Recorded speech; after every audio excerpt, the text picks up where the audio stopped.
How's it going, guys? White Rabbit here. Welcome to episode 2 of Arguing with Atheists. If you're new to the series, let me fill you in. I used to be an atheist, and because of this, I have first-hand experience in understanding what many atheists actually believe and why they believe it. Needless to say, I am no longer an atheist, but I would like to share some of my insight on the subject with my fellow brothers and sisters in hopes that you'll be better equipped to reach lost souls in the future while you're out planting seeds for Yahweh. The topic for today's discussion is rooted beliefs. In the previous episode, we briefly touched on the idea that atheists typically view themselves as being very analytical and intellectual. But one's own perception of self may vary from reality. While many do view themselves as being very analytical, this is not necessarily the case. Motivation stems from emotion, and the motivation one feels to reject God originates from some aspect of that individual's life. When an emotion is linked to a specific idea, belief, or perspective, the intensity of that emotion is directly proportional to that individual's willingness to let go and begin to form a new set of beliefs. Likewise, when you challenge an atheist on their beliefs, the level of intensity in their response can give you a great deal of insight into how deeply tied to emotion their worldview is. In my observations, I've found that all atheists form their belief structure on a scale of two factors: societal influence and trauma. Trauma is best classified in this scenario as something negative that happened to that individual that resulted in them blaming or doubting God. While trauma can be as extreme as childhood abuse, rape, or torture, it can also be as relatively minor as being bullied in school, the loss of a loved one, or any other life struggle that resonated with that individual. The specificity of the traumatic event is less important as the level of emotion tied to that event and the association of rejecting or blaming God. For example, if a parent of an individual developed cancer or some other ailment and died despite the individual praying for the parent to be healed, that individual may consciously or subconsciously blame God for not answering their prayer, or doubt the existence of God for their prayer not being answered. The point being, this is a strong emotion that is intimately tied to a traumatic event in that individual's life that resulted in a negative and misplaced connotation with God.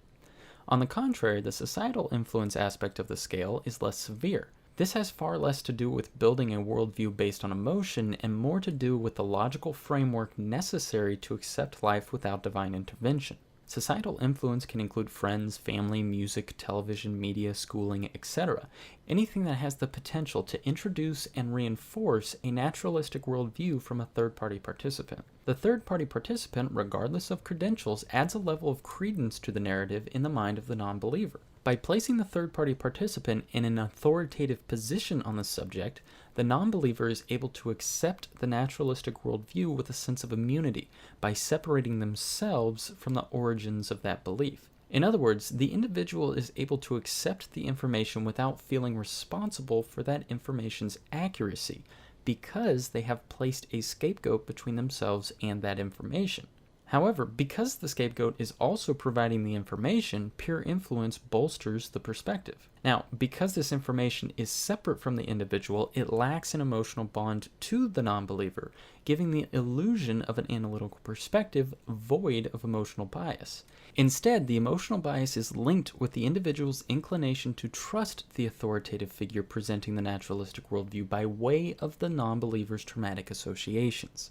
What it comes down to is this: atheists fall somewhere on a scale between societal influence reinforcing a naturalistic worldview and a traumatic experience or experiences that form negative associations with God on a highly emotional level. Imagine a scale with societal influence on the left side of the scale and trauma on the right. Where the non-believer falls on the scale relates to where their beliefs are rooted. The societal influence on the left represents the logistical and analytical side of things, while the trauma on the right represents the emotional bonds and motivations for the non-believer. The further the non-believer falls to the right on the scale, the more important theological arguments become.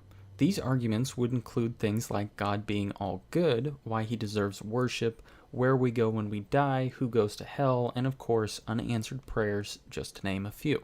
The further the non-believer falls to the left on the scale, the more important logical arguments become. These arguments would include supposed contradictions in Scripture, historical evidence of Jesus Christ, proof of God's existence, the origin of life, statistical evidence for prophecy, etc. Because this is a scale, you'll seldom come across an atheist who falls entirely to one side or the other, but it is important to determine the direction in which the atheist leans. Knowing whether to appeal to emotion or logic is a huge asset when entering into this type of confrontation. In my experience, those who fall further to the left side of the scale are far easier to reason with. However, if you are able to pinpoint the specific traumatic event associated with an atheist who leans to the right on the scale, the chances of an immediate conversion are dramatically increased. In short, in order to relate to an atheist and get through to an atheist effectively, take some time to feel out where that person is coming from. Chances are they didn't just wake up one morning and decide to become an atheist. Everyone is born with an innate desire to seek out the meaning of the word God. And being the naturally optimistic creatures that we are, slamming the door on considering even the possibility of an almighty doesn't happen automatically.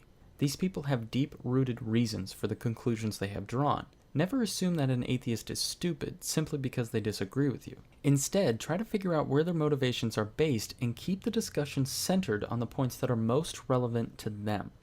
Hopefully this helps. Let me know if you guys enjoyed this series in the comments down below or what you would like me to change or add to it.